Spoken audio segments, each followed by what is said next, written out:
Hello everyone, this is Matt, Spur City here. Just going to do a quick video on what I like to call tips from the top.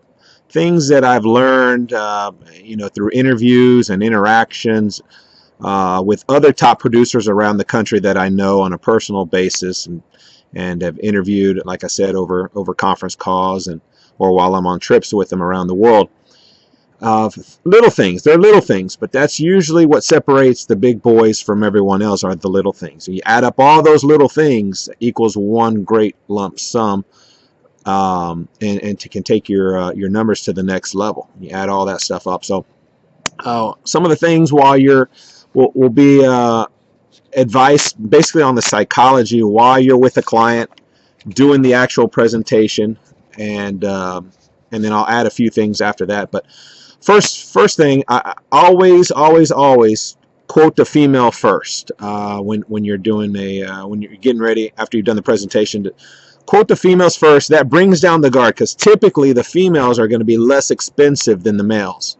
So the psychology behind that is, you bring that barrier down. They have a sigh of relief. Okay, well, that's so far so good. We can probably afford this. Okay, so I always try and quote the female first if doing a presentation with a couple, because of that. You don't want to, you don't want them to have sticker shock by throwing out the male's quote first, right?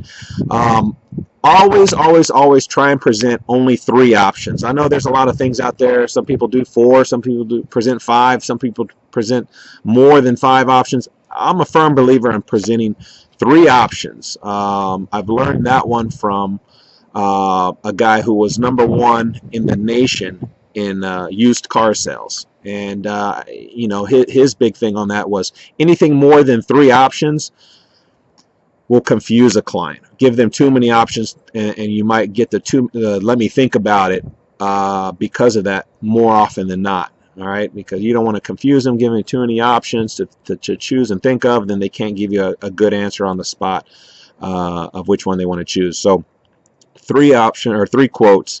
Always show them the benefits of the plan.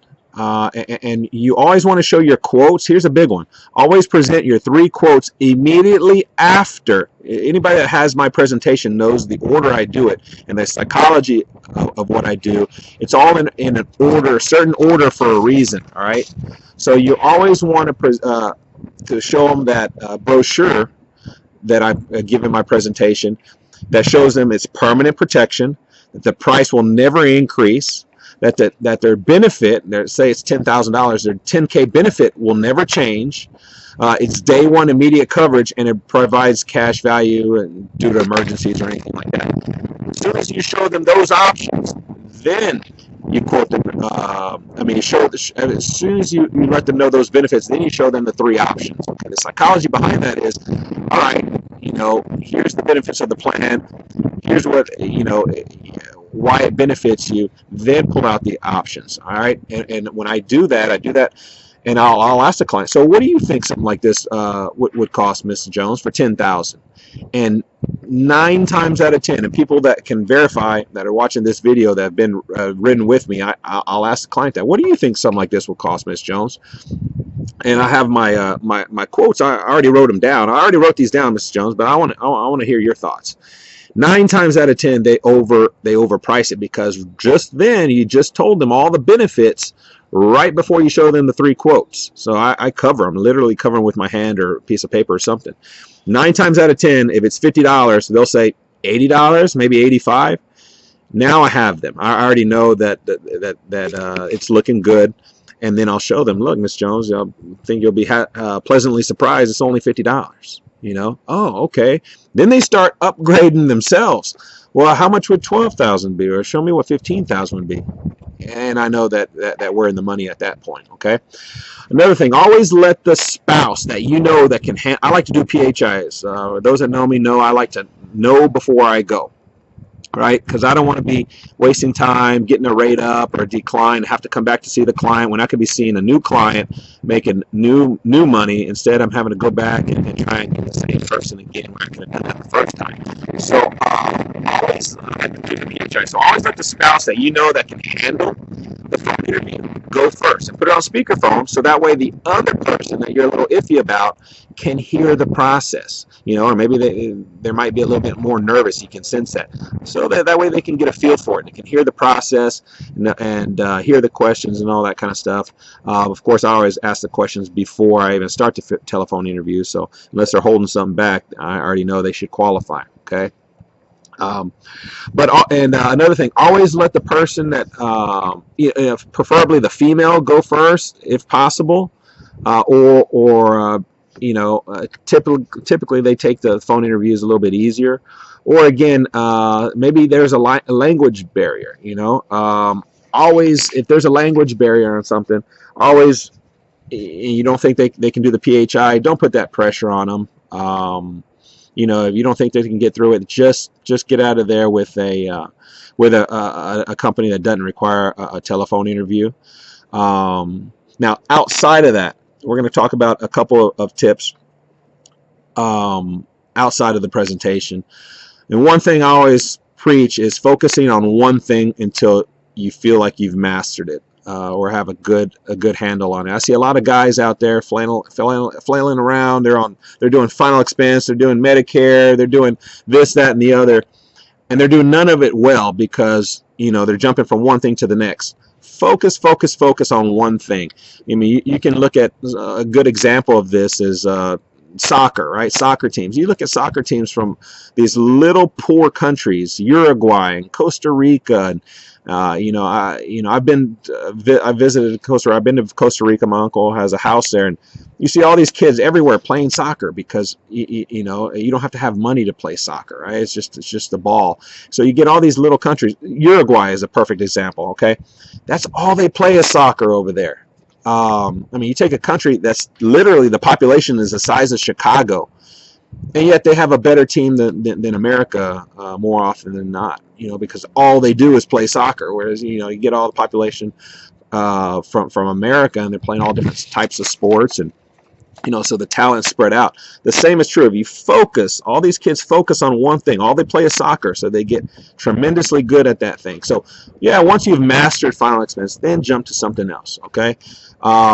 Also, knowing your meds when you're back to in the home. Knowing your meds is it's not mandatory, but it's impressive when these clients say, "Oh, well, I'm taking high blood pressure and cholesterol," and you can just spout out, "Oh, you're probably taking what, lisinopril, metoprolol," and they're taken back like, "Wow, you sound like a doctor." And but that impresses them, and it builds trust and confidence in them. A lot of these sales are because of trust and the confidence that's built during the presentation. Okay, so or they say cholesterol, and you can spout out, "Oh, you're probably taking Crestor or any statins, atorvastatin or what have you." So anyway, if you can try and really hone down on those skills, knowing those meds. Again, that's not something that's going to make or break you, but that will help build trust. Okay.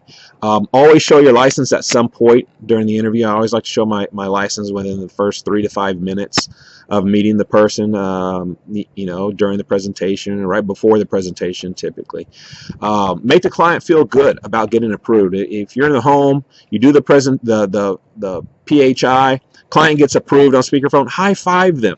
Whatever, pat them on the shoulder during the presentation. I'm finding an excuse to high five them or create human contact. The number one used car sales guy in the nation said that, and that studies show 41%. He got a 41% higher increase in sales when there was some human contact involved, whether it be patting them on the shoulder, high-fiving them, something. You want to do that at least a couple times throughout the entire process, and then solidify the sales. I like to hug females before I leave, just that much more different than the next guy that's shaking hands. Speaking of something that's different, how to separate yourself, I like to use magnets now. So I leave behind, only to clients, that I'll leave a magnet behind with my picture on it. And some of the things that I do, final expense and a couple other things, children policies, things of that nature. Put on the refrigerator because they'll throw my card away, but I know that they're going to save that magnet more than likely and put their kids or grandchildren's artwork and schoolwork on the fridge, and for whatever reason. But I've ever since I started doing that about 6 to 8 months ago, I've noticed I've been getting a lot more callbacks and free referrals for that magnet. I know I've known good producers that leave mugs behind. They buy mugs, same thing with their picture and things that they do on it, and that seems to help it. Again, it differentiates yourself from the next guy. So anyway, those are just a few tips from the top per se, but I'll do some more videos here coming up shortly, and hope you enjoyed this one.